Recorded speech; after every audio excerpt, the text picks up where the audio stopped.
নমস্কার, আরও একটা গুরুত্বপূর্ণ ইনফরমেটিভ ভিডিও নিয়ে চলে এলাম। আমরা দেখছেন আপনাদের এই প্রিয় বিশ্বস্ত চ্যানেলে। এই মুহূর্তের বিগ ব্রেকিং বর্ধিত যে ১,০০০ টাকা ৫ তারিখে সমস্ত চুক্তিভিত্তিক কর্মীদের ভাতা বাড়েছে, এই বর্ধিত ১,০০০ টাকা কবে ব্যাংকে অ্যাকাউন্টে ঢুকবে?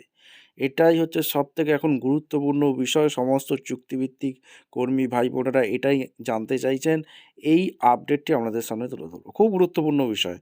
নতুন মাস একটা উল্লেখিত হয়েছে, সেটা কবে ঢুকবে এই প্রতিবেদনে বিস্তারিত বলবো। যারা চ্যানেলে নতুন, চ্যানেলটাকে সাবস্ক্রাইব করে বেল আইকনটা টিপে রাখতে হবে লেটেস্ট গুরুত্বপূর্ণ ইনফরমেটিভ ভিডিও পাওয়ার জন্য।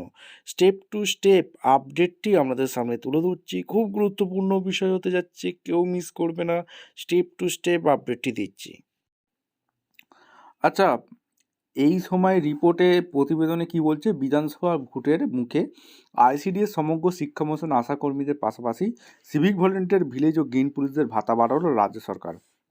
সংশ্লিষ্ট সব স্তরের কর্মী ও সহায়কদের চলতি বছরের ১ তারিখ ২০২৬-এ ১ তারিখে এপ্রিল থেকে ১,০০০ টাকা করে যে বর্ধিত ভাতা বেড়েছে, এই ভাতাটা কিন্তু অটোমেটিক ব্যাঙ্ক অ্যাকাউন্টে ক্রেডিট হয়ে যাচ্ছে। ঠিক আছে, বৃদ্ধি হবে বলে ঘোষণা করেছে স্বাধীন দায়িত্বপ্রাপ্ত অর্থমন্ত্রী চন্দ্রিমা ভট্টাচার্য। এতে মোট ৪,৯৫,০০০ কর্মী উপকৃত হবেন, কিন্তু তাতে সংশ্লিষ্ট কর্মীদের বিভিন্ন বলেছে।